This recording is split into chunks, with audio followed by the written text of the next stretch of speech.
할렐루야. 부활하신 주님의 은혜와 평강이 여러분 모두와 함께 하시기를 축원합니다. 어린 시절에 부모님께 용돈 받으셨던 기억이 있으신가요? 얼마를 받으셨고 어떻게 받으셨습니까? 돌아가신 제 할아버님은 제가 장손이라는 이유로 용돈을 좀 잘 챙겨주셨던 편입니다. 손자들 중에서 또 저만 한국에서 자랐기 때문에 다른 손자들은 다 미국에서 뿔뿔이 흩어져 살고, 그래도 가까이 있는 손자를 많이 챙겨주셨던 기억이 납니다. 저희 할아버님은 제게 용돈을 주실 때 꼭 새돈으로 주셨습니다. 빳빳한 그 새돈으로 봉투에 담아서 항상 기도 제목이나 덕담을 미리 써서 주셨습니다. 할아버님이 저에게 그렇게 해주시는 모습을 보고 두 가지를 배웠습니다. 아랫사람에게 무언가를 줄 때도 격식을 갖추어서 주면 존중과 예의가 전달되고 품위가 느껴지는 것이로구나.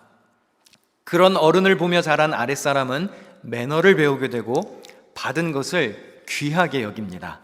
그리고 그것을 함부로 사용하지 않습니다. 두 번째는 손자에게 용돈을 주실지라도 미리 준비하셨다는 겁니다. 그냥 아무렇게나 그 자리에서 옛다 이러고 던져주시지 않고 항상 미리 준비해서 주셨습니다. 저도 누군가에게 돈을 전달해야 할 때 기왕이면 꼭 봉투에 담아서 가급적 짧게 감사합니다, 좋습니다, 이런 좋은 몇 마디의 말을 적어서 주려고 노력합니다. 제가 아직도 앨범에 이렇게 간직하고 있는 용돈 봉투가 하나 있는데요, 거기에 이렇게 적혀 있습니다. 돈은 칼과 같아서 의사의 칼처럼 사람을 살릴 수도 있지만 돈은 칼과 같아서 강도의 칼처럼 사람을 죽일 수도 있다. 여러분이 자녀나 손주들에게 용돈을 한 번 주는 것만으로도 친절과 예의와 믿음의 격려를 주실 수 있습니다. 여러분, 작은 일을 하시더라도 상대방의 마음을 감동시키는 그런 따뜻한 성도들이 되시기를 바랍니다. 청결한 재물관 시리즈 설교를 시작했습니다. 돈에 대한 성경적 가치관을 전하는 말씀입니다. 돈은 굉장히 현실적인 문제이죠. 그러나 동시에 영적인 것이기도 합니다.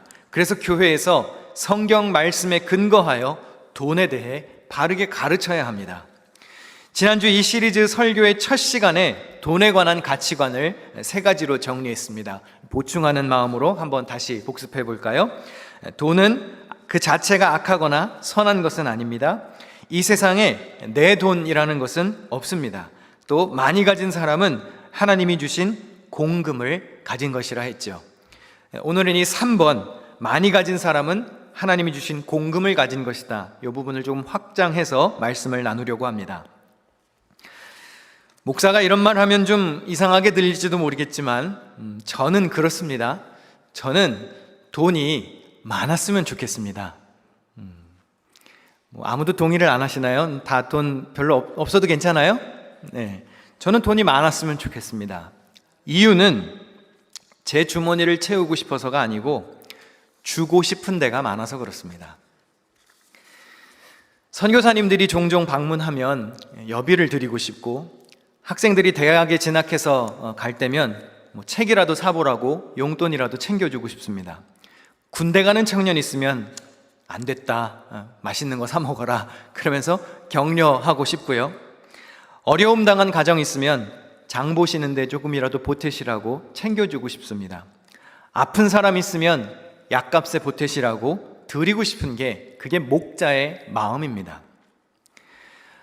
대개 교회에서 예산을 책정할 때 목사에게 주는 사례비나 생활비 외에 목회적인 활동에 필요한 일에 사용하라고 목회비를 책정하는 경우가 많습니다. 일반 사회에서는 판공비와 비슷한 개념이죠. 교회의 목회자로서 감당해야 할 일 중에 교회적인 업무로 출장을 가거나 교인을 신방해야 하거나 설교나 교육에 필요한 도서, 교재 등의 자료를 구입하거나 경조사 등의 일로 지출이 되는 돈이 여기에 해당합니다. 목사는 하나님께 보고하는 마음으로 정직하고 투명하게 목회비를 잘 관리해야 하고 필요한 증빙 서류를 잘 남겨서 보관해야 합니다. 우리 교회 같은 경우는 교회의 이름으로 발행된 교회 신용카드가 있습니다. 주로 제가 관리하고 소지합니다. 우리 교회 내교에 의하면 교회의 카드는 담임 목사의 허락을 받은 이가 사용할 수 있습니다. 사용을 한 후에는 영수증을 첨부해서 이것을 어디에 어떻게 썼는지 지출 보고서를 작성해서 제 결제를 받아서 넘겨야 합니다. 또 경조비를 지출해야 하거나 사례비가 나가야 하거나 선교비, 구제비 등이 나가야 할 경우는 재무부에 청구를 해서 기록을 남기고 결제해서 전달합니다. 또 필요한 경우는 기획위원회에서 결의해서 집행하기도 합니다. 이렇듯 신앙생활의 구심점이 되는 교회도 재정을 잘 다루어야 하는 공동체입니다. 교회라 그래서 그냥 아무렇게나 막 쓰고 은혜로 막 퍼다 나르고 기록도 남기지 않으면 문제가 됩니다. 그러니 돈은 현실적인 문제요, 동시에 늘 영적인 것이기도 합니다. 30년 넘게 전문 경제 전문가로 활동하다가 목회를 하게 되신 한 목사님의 책에 이런 얘기가 쓰여 있었습니다. 성경에 정확한 수치는 아니겠지만 성경에 사랑에 관한 이야기가 한 700번 정도 나온답니다. 죄에 대한 이야기가 한 1000번 정도 나오고요, 믿음과 구원에 대한 이야기가 한 350번 정도 나온답니다. 그런데 먹고 사는 문제 혹은 돈에 관련된 이야기는 무려 3200번가량 등장한답니다. 왜 하나님이 이렇게 먹고 사는 이야기, 돈에 관련된 이야기를 성경에 많이 넣어두셨을까요? 하나님이 돈 밝히시는 분이라 그렇습니까? 우주 만물이 다 하나님의 소유인데 하나님이 우리 돈이 왜 필요하시겠습니까? 돈은 우리가 필요하지요. 그런데 보물이 있는 곳에 무엇이 있다고 그랬습니까? 마음이 있다고 그랬습니다. 보물이 있는 곳에 마음이 있고 하나님이 우리의 마음을 원하시기 때문에 우리가 헌금도 하는 것이요, 물질로 하나님의 사랑을 표현하는 것입니다. 그러나 하나님은 인간이 이러한 물질 때문에 유혹을 받고 넘어질 수도 있다는 것을 너무나 잘 아셨습니다. 우리가 먹고 사는 문제 때문에 넘어지는 것이 대부분의 시험이죠. 그래서 하나님은 돈에 대한 하나님의 생각을 백성들에게 알려주고자 하셨습니다. 우리가 꼭 기억해야 할 사실이 있습니다. 하나님은 우리가 돈을 손에 움켜쥐고 있는 것을 별로 좋아하시지 않으셨습니다. 움켜쥐면 놓고 싶지 않습니다.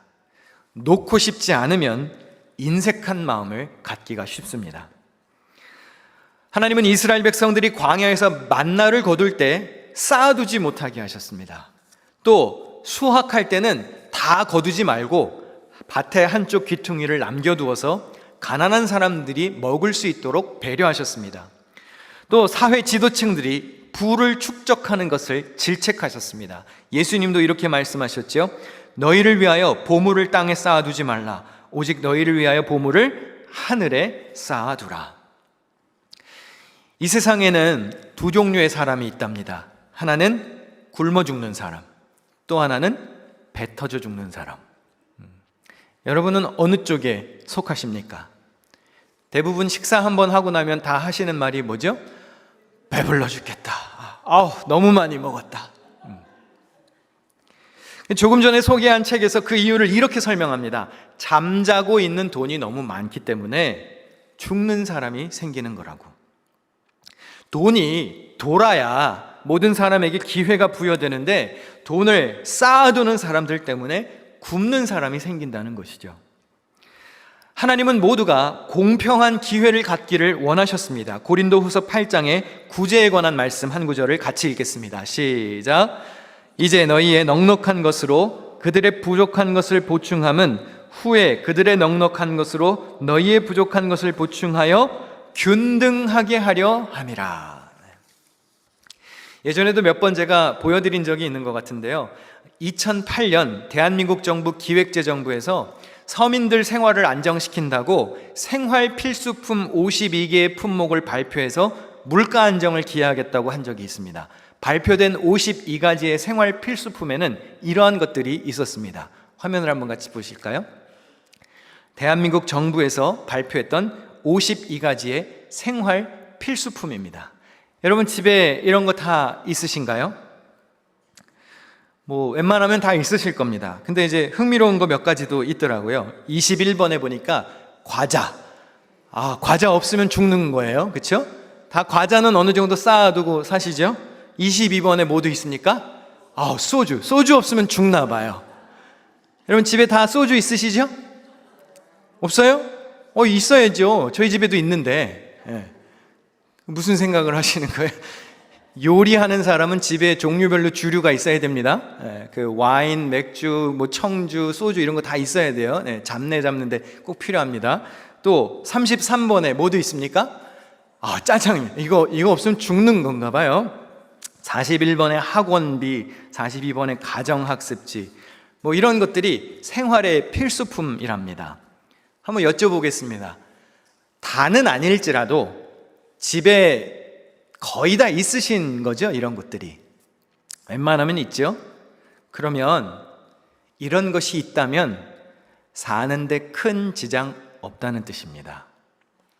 좀 바꿔서 말해볼까요? 나눌 수 있는 형편이 된다는 겁니다. 조금 더 바꿔서 말해볼까요? 가난보다는 부자 쪽에 속할 확률이 훨씬 크다는 뜻입니다. 존 웨슬리 목사님이 이런 말을 했습니다. 재물의 원칙 1번, 모든 것은 하나님께 속한 것이다. 2번, 우리에게 주어진 재물은 하나님의 목적을 위해서만 사용해야 한다. 3번, 재물은 우리의 가족을 포함하여 이웃의 필요를 위해서 공급되어야 한다. 4번, 사치와 낭비는 하나님의 것을 도적질하는 죄악이다. 웨슬리 목사님은 그리스도인들이 단순한 생활 방식을 가져야 하고 생활에 필요한 것으로 만족하며 편의품을 소유하려고 삶의 기운을 너무 낭비하지 말아야 한다고 가르쳤습니다. 돈을 어떻게 벌어야 하고 어떻게 관리하고 어떻게 쓰느냐 하는 문제가 신앙생활에 있어서도 중대한 문제라고 여겨서 기회가 있을 때마다 성도들에게 재물에 대해서 엄격히 가르치셨습니다. 심지어 그는 돈주머니가 거듭나지 않으면 가짜 성도라고까지 말했습니다. 잠언에 이런 말씀이 있습니다. 네 손이 선을 베풀 힘이 있거든 마땅히 받을 자에게 베풀기를 아끼지 말며 내게 있거든 이웃에게 이르기를 갔다가 다시 오라 내일 주겠노라 하지 말며. 또 19장 17절에는 이런 말씀도 있습니다. 가난한 자를 불쌍히 여기는 것은 여호와께 꾸어드리는 것이니 그의 선행을 그에게 갚아 주시리라. 우리가 쌓아두려는 탐욕에서 벗어나기 위해서는 그 에너지를 나누고 베푸는 일에 사용해야 합니다. 어떤 교수님이 이런 좋은 말씀을 하셨더라고요. 빵의 양면성, 빵을 먹는 것은 물질적인 행위이고 빵을 나누는 것은 영적인 행위이다. 먹고 사는 것은 물질적인 것이죠. 그러나 먹고 사는 것을 돌보시는 것은 하나님이 하시는 일입니다. 그렇기 때문에 돈은 우리의 신앙과 직결되어 있습니다. 바울은 디모데전서 마지막 부분에서 이렇게 말합니다. 우리 다 같이 읽어보겠습니다. 시작. 선을 행하고 선한 사업을 많이 하고 나누어 주기를 좋아하며 너그러운 자가 되라. 이것이 장래에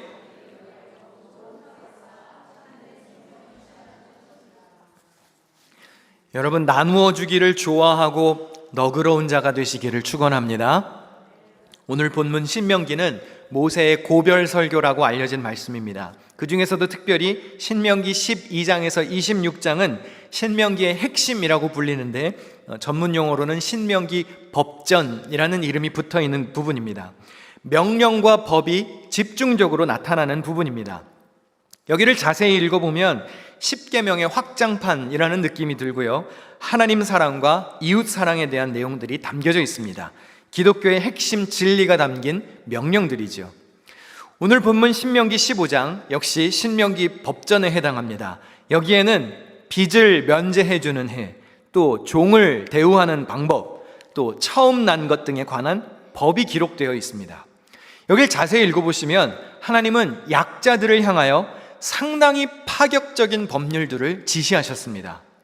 고대 근동 법에 보면 약자들에게 이렇게 자비로운 법은 없습니다. 굉장히 파격적인 자비를 베풀기를 원하셨습니다. 여러분, 우리 하나님은요, 상식을 뛰어넘어서 저렇게까지 해줘야 하나? 할 만큼 약자들을 돌보기를 원하셨습니다. 특별히 오늘 본문 7절에 보면 가난한 자들에게 이렇게 하라고 나오는데요. 우리 신명기 15장 7절 다 같이 읽겠습니다. 시작. 내 하나님 여호와께서 내게 주신 땅 어느 성읍에서든지 가난한 형제가 너와 함께 거주하거든 그 가난한 형제에게 내 마음을 완악하게 하지 말며 내 손을 움켜쥐지 말고. 이 말씀 잠깐 띄워놔 주시고요. 한번 따라해 보겠습니다. 움켜쥐지 말고. 새번역 성경에는 인색한 마음으로 대하지 말라고 그랬고요. 베풀지 않으려는 태도를 보이지 말라고 그랬습니다. 그런데 이 말씀이 시작되는 부분이 참 중요합니다. 어떻게 시작하나요? 내 하나님 여호와께서 내게 주신 땅. 이스라엘 백성들이 살게 될 땅이 어떠한 땅이랍니까? 그들의 노력으로 얻는 땅이 아니라 하나님이 은혜로 주시는 터전이라는 것을 전제하고 시작합니다. 여러분, 우리가 왜 나누고 베풀어야 합니까? 이미 우리 손에 있는 것부터가 우리 것이 아니기 때문에 그렇습니다. 주님이 주신 은혜입니다. 하늘의 은혜를 먼저 받았으니 거저 나누는 것이고 손을 펴라는 겁니다. 그러니까 여러분, 성경적인 나눔은요, 누가 불쌍해서 나눠주는 게 아닙니다. 측은지심으로 나누라는 게 아닙니다. 하나님의 말씀이기 때문에 나누는 것이고 주님의 은혜를 아는 자만이 손을 펼 수 있는 거예요. 내가 가진 것이 내 것이 아니라고 고백할 수 있어야 손을 펼 수 있는 겁니다. 그리고 그 나눔은 선택사항이 아닙니다. 오늘 본문 몇 구절을 더 자세히 읽어보겠습니다. 반드시 네 손을 그에게 펴서 그에게 필요한 대로 쓸 것을 넉넉히 구워주라. 10절 말씀에 너는 반드시 그에게 줄 것이요 줄 때에는 아끼는 마음을 품지 말 것이니라. 우리 11절은 함께 읽어보실까요? 시작. 내가 내게 명령하여 이르노니 너는 반드시 내 땅 안에 내 형제 중 곤란한 자와 궁핍한 자에게 내 손을 펼지니라. 이거는 선택이 아닙니다. 제한이 아닙니다. 명령입니다. 약자를 돕는 일은 반드시 실행해야 할 하나님의 명령입니다. 여러분, 교회에서 구제를 할 때 구제는 가능성 여부를 보고 판단하는 게 아닙니다. 성공과 실패 여부를 조사해서 판단하는 일이 아니고요, 형평성을 따지고 하는 일이 아닙니다. 그냥 해야 하는 일입니다. 하나님의 명령이기 때문에 그냥 하는 겁니다. 능력이 되면 돕고 안 되면 안 해도 되는 것이 아닙니다. 무조건 반드시 해야 할 일입니다. 이 설교를 준비하면서 들었던 강의에서 제가 좋아하는 교수님 한 분이 그런 말씀을 하셨습니다. 그런 얘기가 있죠. 하늘은 스스로 돕는 자를 돕는다. 그런 말 들어보셨습니까? 근데 여러분, 이건 성경적인 말은 아니에요. 하늘은 스스로 돕는 자를 돕는 게 아니고요, 성경적인 것은 하늘은 서로 돕는 자를 돕습니다. 제 얘기가 아니라 성경에 나와 있는 이야기입니다. 사도행전에 보면 초대교회 성도들이 어떻게 살았는지 이렇게 소개됩니다. 사도행전 4장에 보니까 믿는 무리가 한 마음과 한 뜻이 되어 모든 물건을 서로 통용하고 자기의 재물을 조금이라도 자기 것이라 하는 이가 하나도 없더라. 그 중에 가난한 사람이 없으니. 자기 것을 자기 것이라고 주장하지 않았던 것이죠. 내 것, 내 돈이라고 생각하지 않았습니다. 그러니까 나눌 수 있었습니다. 그렇게 서로 도왔더니 그 결과가 어떻게 되었죠? 그들의 공동체의 일원 중에 가난한 사람이 없었습니다. 하나님은 서로 돕는 곳에 역사하십니다. 내 이웃들이 굶주리지 않고 살 수 있는 방법, 성경에 나와 있습니다. 모두가 내 것을 내 것으로 여기지 않고 은혜로 여길 때 모두가 함께 살 수 있는 길이 열리는 겁니다. 제가 교육전도사 시절에 함께 이제 부서에서 일했던 한 분이 어려운 처지에 놓인 적이 있습니다. 그래서 저에게 좀 도움을 요청한 적이 있었습니다. 제가 혼자서 할 수 있는 일은 아니라서 다른 사람 한 명을 제가 섭외하고 돕겠다고 했습니다. 그리고 교회에서 가장 가깝게 지냈던 후배 한 명에게 전화를 했습니다. 전화 통화 내용이 굉장히 단순했습니다. 제가 그때 상황을 똑같이 한번 재현해 볼게요. 제가 전화를 걸었어요. 그랬더니 이렇게 받더라고요. 네, 이렇게 받았어요. 형이야. 네. 너 좋은 일 하나 할래? 네. 그럼 10분 뒤에 태우러 갈 테니까 내려와. 네. 그리고 끊었어요. 그렇게 저희는 그분을 도와드리러 갔고 일을 잘 마친 후에 셋이서 맛있게 치킨을 먹으러 갔습니다. 저는 그날의 기억이 굉장히 선명하게 머릿속에 남아 있습니다. 여러분, 좋은 일은 이렇게 하는 겁니다. 어떻게 해요? 네. 묻지도 따지지도 않고 네 하면서. 저는 우리 교회가 이랬으면 좋겠습니다. 아무렴 제가 어떤 회의를 할 때 기획위원회나 임원회나 구역회나 당회에서 이상한 일을 하자고 제가 제안한 적이 있었던가요? 누구를 죽이자고 회의를 하겠습니까? 아니면 교회를 망하게 하는 안건을 가지고 논의하겠습니까? 우리가 좋은 안건을 놓고 회의할 때 저는 온 교회가 이런 반응이 나왔으면 좋겠습니다. 할렐루야. 한번 따라해 볼까요? 네. 그 끝이 중요해요. 네. 아주 긍정적이잖아요.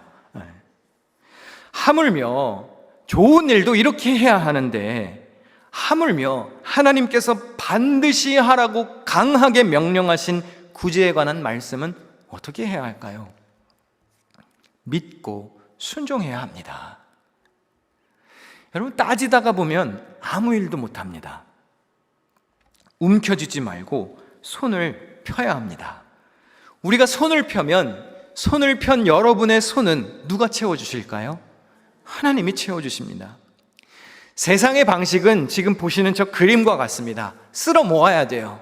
움켜줘야 됩니다. 하나라도 더 가져야 합니다. 그게 세상에서 말하는 방식입니다. 그런데 여러분, 우리는 세상의 방식만 따르는 사람들이 아니죠. 하늘나라의 백성이고 하나님의 말씀을 삶의 지침으로 여기는 자들입니다. 하늘나라의 방식은 저렇게 하는 게 아니에요. 쌓아두지 않고 나누는 것입니다. 손을 펴는 것이죠. 저는 우리 교회가, 또 우리 교회 성도들이 이 지역과 사회는 물론이고 멀리 있는 선교지와 또 우리의 도움이 필요로 하는 곳에 기꺼이 손을 펴서 사랑을 보낼 수 있는 그런 교회가 되기를 소망합니다. 사실 돈은요, 없으면 싸울 일이 없습니다. 그렇죠? 돈이 있으면 싸우잖아요. 왜 쓰냐, 어디다 썼냐, 꼭 그렇게 써야 하냐, 여기다 쓰자, 저기다 쓰자. 돈은 있기 때문에 말이 많은 겁니다. 그래도 교회와 성도는 그 돈을 하나님의 마음이 있는 곳에 사용하려고 노력해야 합니다. 그럴 일이 없어야 하겠고 그럴 일도 없겠지만 혹시라도 우리 교회가 돈을 가지고 싸울 일이 생긴다면 차라리 그 돈 없애는 게 낫습니다.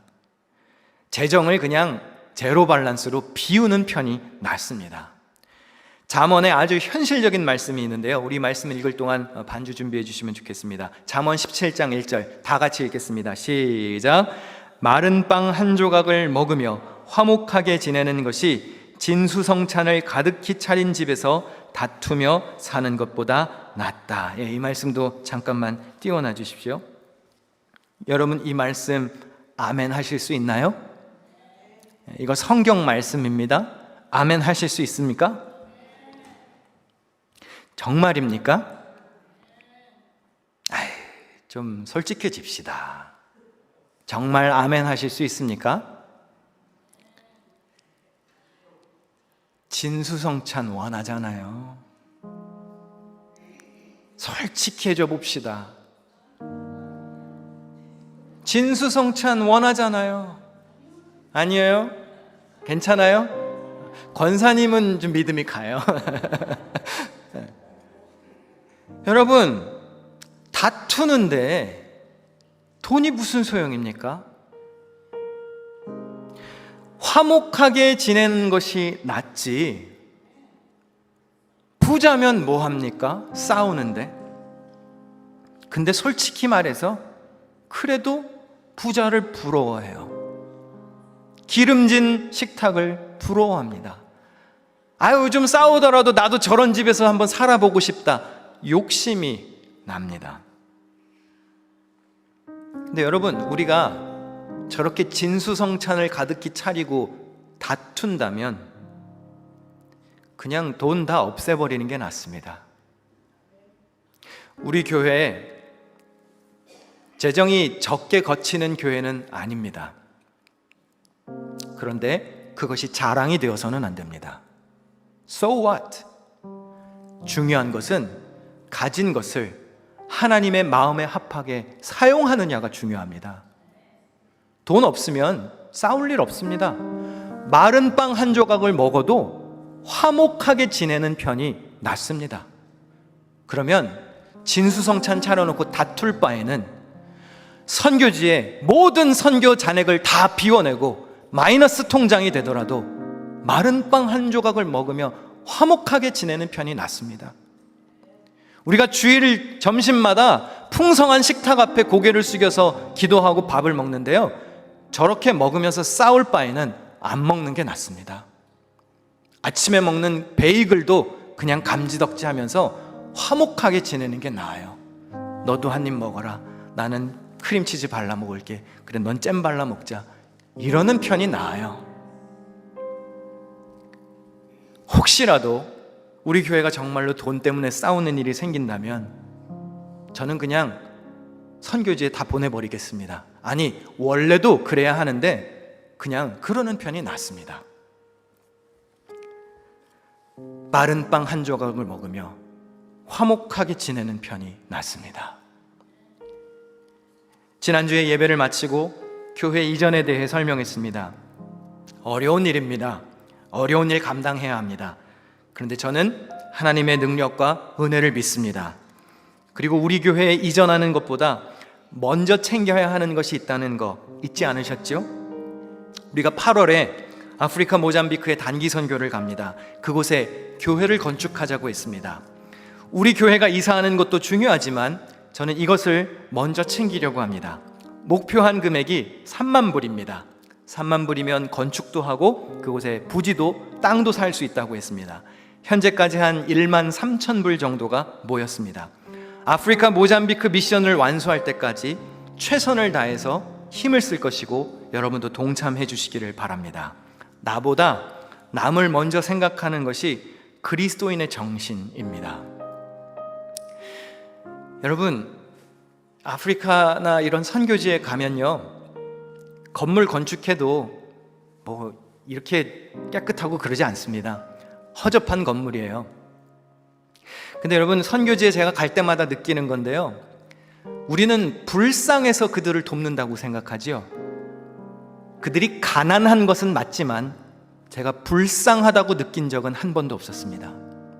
정말 불쌍한 건 누군지 아십니까? 우리입니다. 가면 내가 너무 불쌍한 게 눈물 나도록 괴롭습니다.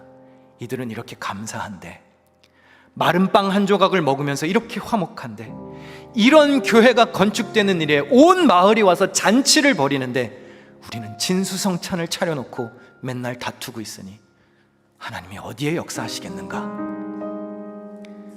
사랑하는 성도 여러분, 우리의 필요를 채우시는 분은 하나님이십니다. 이 세상 모든 것은 다 하나님께 속한 것입니다. 우리에게 주어진 재물로 하나님을 기쁘시게 해야 하고 이웃과 공동체에 유익을 끼치며 살아야 합니다. 우리의 공급자가 되시는 주님을 믿고 여러분, 움켜쥐지 말고 손을 펴며 사실 수 있기를 주님의 이름으로 부탁드립니다.